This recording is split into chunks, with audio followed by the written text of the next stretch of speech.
ఒక వ్యక్తి తన భార్యకు గానీ, భర్తకు గానీ విడాకులు ఇవ్వాలంటే లీగల్‌గా దానికి చాలా ప్రొసీజర్ ఉంటుంది. కులంతో గానీ, మతంతో గానీ సంబంధం లేకుండా దానికి లీగల్‌గా చాలా ప్రొసీజర్ ఉంటుంది.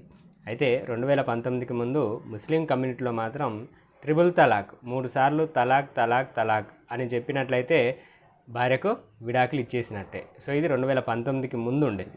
అయితే మన దేశ అత్యున్నత న్యాయస్థానమైనటువంటి సుప్రీంకోర్టు 2017లో త్రిబుల్ తలాక్ అనేటువంటిది కరెక్ట్ కాదు, సరి అయినది కాదు అని వ్యాఖ్యానించడం జరిగింది.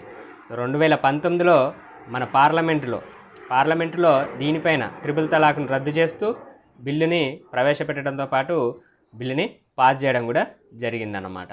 సో అయితే రీసెంట్గా ఉత్తరప్రదేశ్లోని ఒక మహిళ అయోధ్య డ్యాంలో సుందరీకరణ పనులు బాగున్నాయని, మోదీ అలాగే యోగి హయాంలో అభివృద్ధి పనులు బాగున్నాయి అని అన్నందుకు ఆ మహిళ యొక్క భర్త అర్షద్ అనేటువంటి వ్యక్తి ఆమెతో గొడవపడడం జరిగింది. గొడవపడి ఆమెను పుట్టింటికి పంపించేశాడు. అక్కడ ఉన్నటువంటి పెద్ద మనుషులు కొందరు వాళ్ళకి సర్ది చెప్పడం జరిగింది.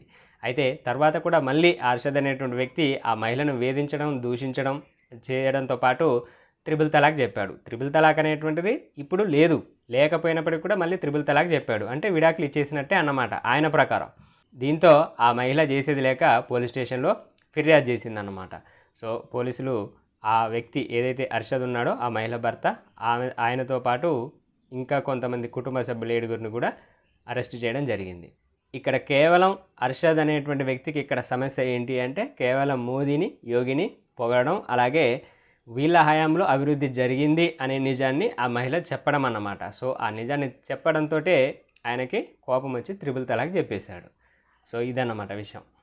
ఇక్కడ ఆ మహిళ చేసిన తప్పేంటి? కేవలం ఆమె అభిప్రాయాన్ని చెప్పింది.